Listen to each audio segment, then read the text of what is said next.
Muhammadin sallallahu alaihi wasallam wa ala alihi wa ashabihi ila yaumiddin, amma ba'd. Alhamdulillah, puji serta syukur kehadirat Allah Subhanahu wa taala yang senantiasa memberikan kepada kita rahmat dan karunia, kenikmatan sehingga kita dapat berkumpul di siang hari ini di tempat yang mulia ini untuk sama-sama mengkaji hadis Rasul sallallahu alaihi wasallam.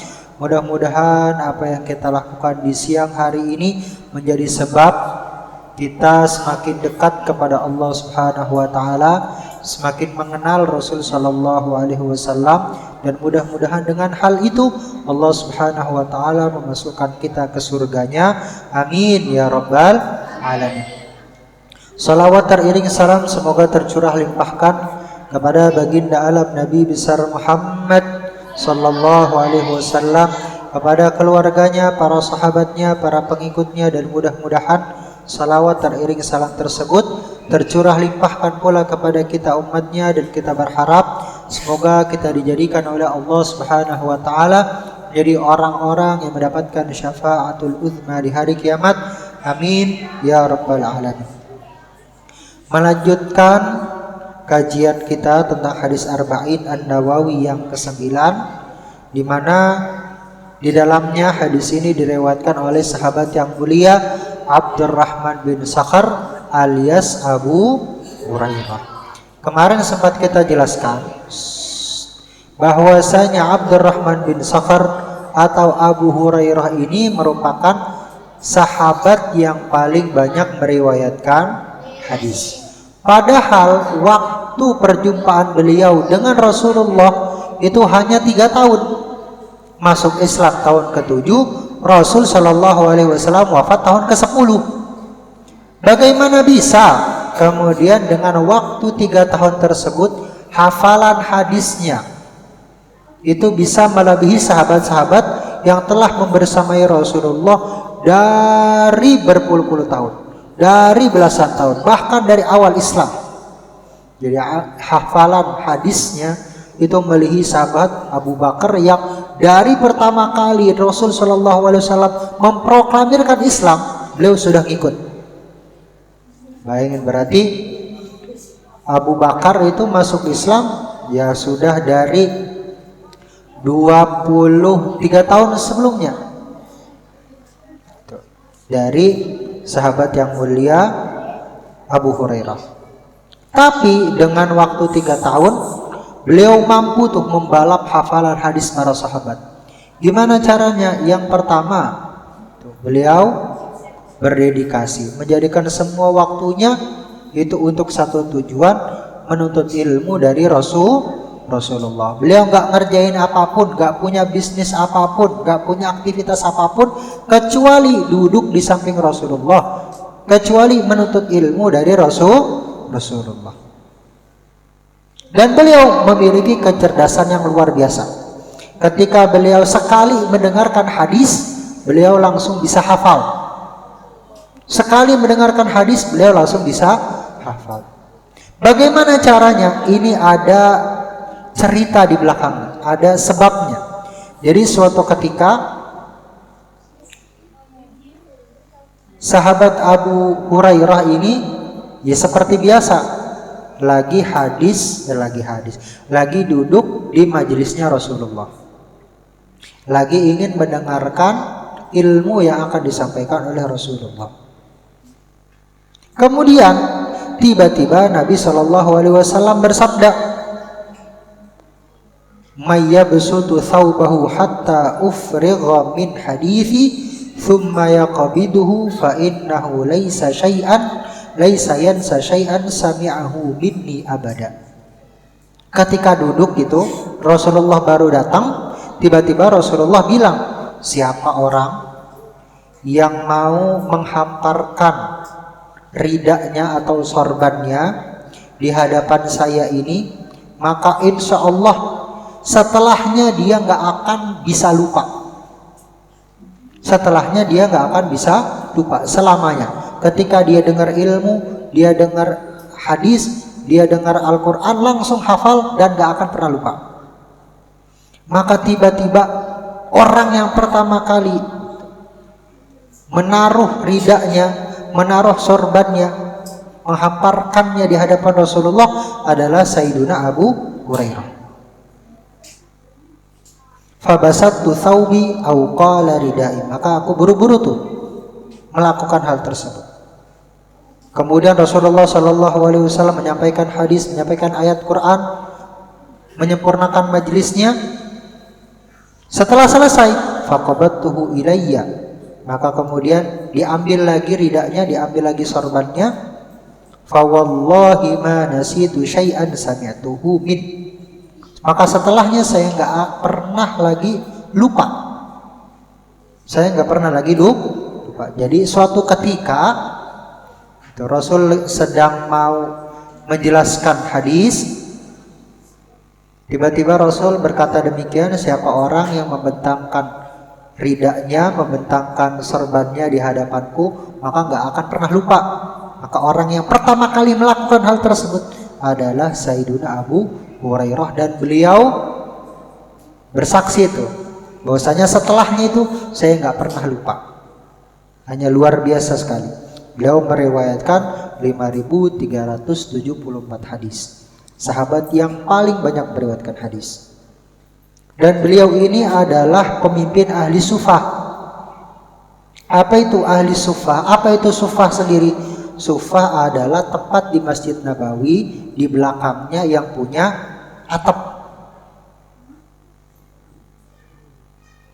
Tempat bagian di Masjid Nabawi yang punya atap, yang dimana banyak dari orang fakir, orang yang nggak punya harta benda, mereka tinggal di sana. Itu jumlahnya rata-rata perhariannya yang tinggal di sana, yang ada di ahli sufa itu 70 sampai 80 orang. Jadi ada 70 sampai 80 orang yang nggak punya apa-apa yang tinggal di situ. Tapi maksimal pernah sampai 300 sampai 400 orang yang ada di sana.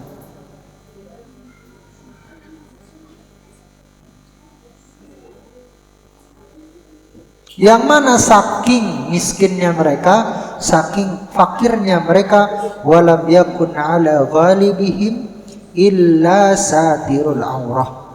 Pakaian yang mereka punya adalah pakaian yang mereka kenakan saja.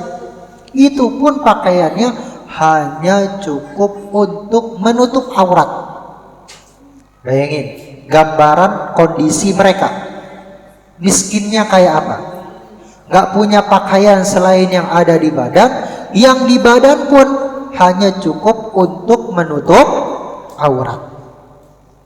Maka Nabi sallallahu alaihi wasallam yujarisuhum wa ya'nasu bihim. Nabi sallallahu alaihi wasallam ngemong mereka. Apa ngemong artinya? Nemenin mereka. Wa ya'nasu bihim, dan menemani mereka. Wa yad'uhum bil laili fayufarriquhum ala ashabi. Kemudian kadang-kadang Nabi sallallahu alaihi wasallam ngajarin mereka ketika malam hari privat. Nabi Shallallahu Alaihi Wasallam ngajar mereka ketika malam hari, di mana waktu ini sahabat yang biasa nggak ada di majelisnya. Wa tata'asha ta'ifatu minhum ma'ahu. Kadang Nabi Shallallahu Alaihi Wasallam makan malam bareng mereka. Wa kana idza ja'athu hadiyatun asaba minha wa ba'atha ilaihim minha. Kalau Nabi Shallallahu Alaihi Wasallam diberikan hadiah dari seseorang, ada seseorang namanya Nabi kan kepala negara.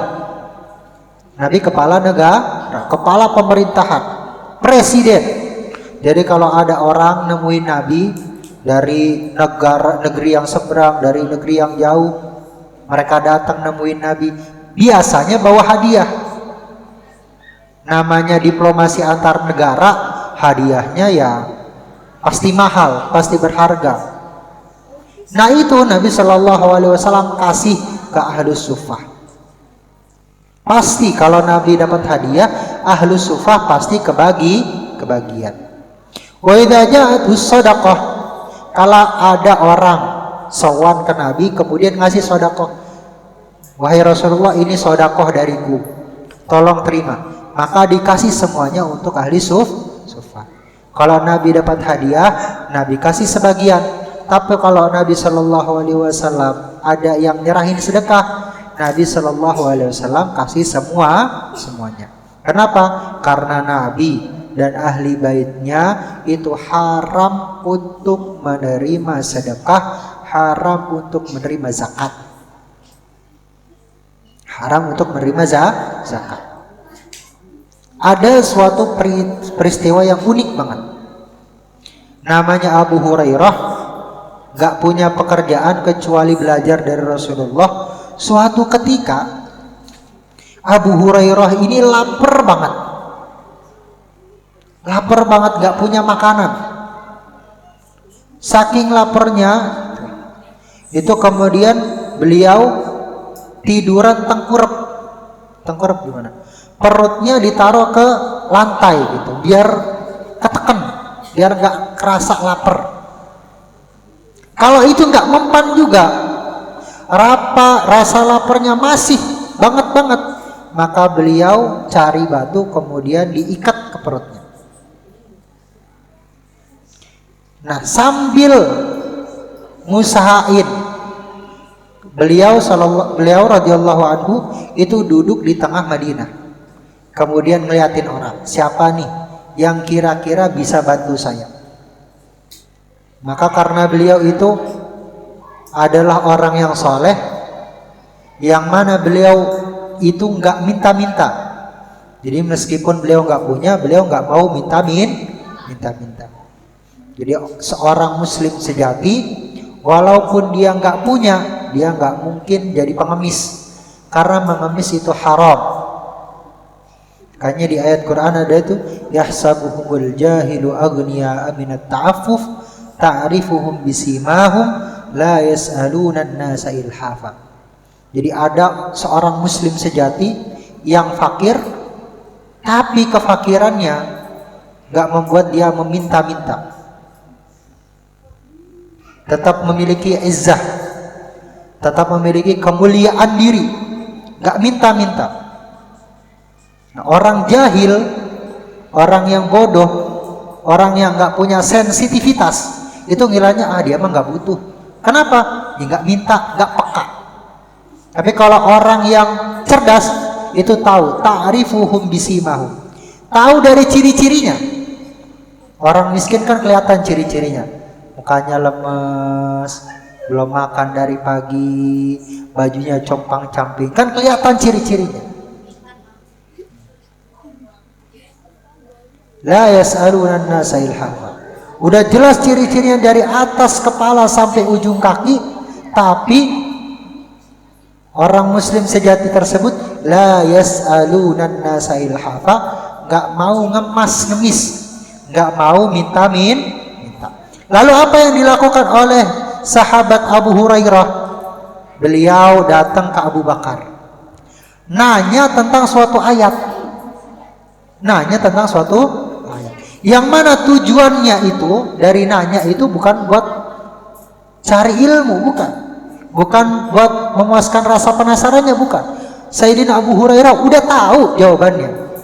Cuma tujuan dari nanya itu biar ketika nanya Sayyidina Abu Bakar itu biar peka lihat kondisi Abu Hurairah. Oh, kayaknya nih lagi lapar banget, minta untuk dijamu. Nah, jadi ketika nanya berharapnya Sayyidina Abu Hurairah itu biar dijamu. Ke Sayyidina Abu Bakar begitu, ternyata Sayyidina Abu Bakar nggak peka.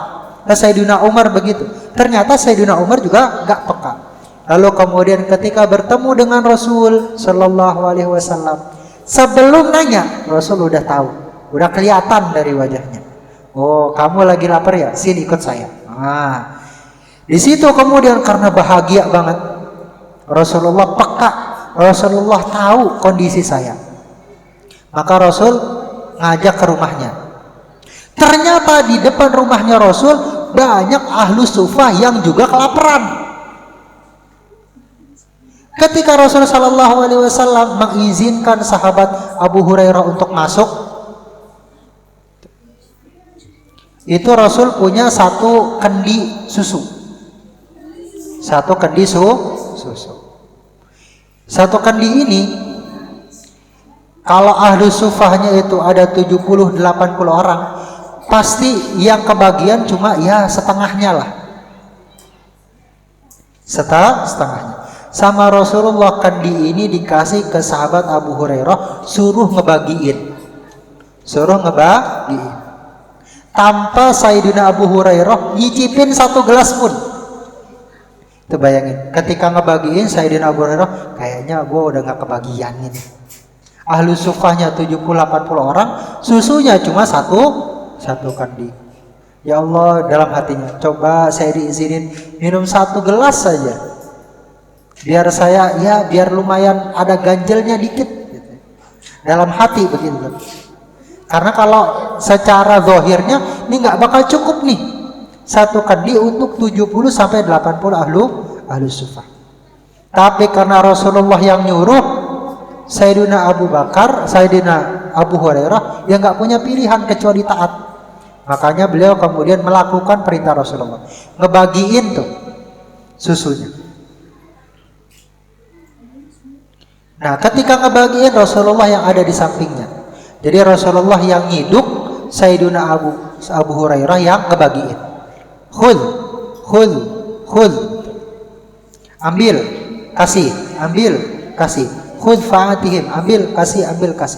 Ternyata, Masya Allah, sampai ahlu sufahnya habis, susunya belum habis. Susunya nggak habis. Lalu kemudian ketika ahlu sufahnya sudah kenyang semuanya, dikasihlah ke Abu Hurairah satu gelas. Sama Abu Hurairah diminum. Masih lapar, dikasih lagi. Masih lapar, dikasih lagi. Masih lapar, dikasih lagi. Masih lapar, dikasih lagi. Nggak habis-habis susunya. Sampai kemudian ditawarin terus sama Rasulullah. Masih nggak? Mau lagi, dikasih lagi. Mau lagi. Sampai kata Abu Hurairah, udah nggak cukup lagi Rasulullah, udah penuh ini sama susu. Ya udah kalau begitu, Bismillah. Rasulullah yang menjadi orang terakhir yang minum lalu habis. Bayangin. Jadi karena berkahnya Rasulullah, susunya nggak habis-habis. Sampai 70-80 orang kenyang semuanya. Padahal susunya cuma satu kandi. Hadza wallahu a'lam bishawab.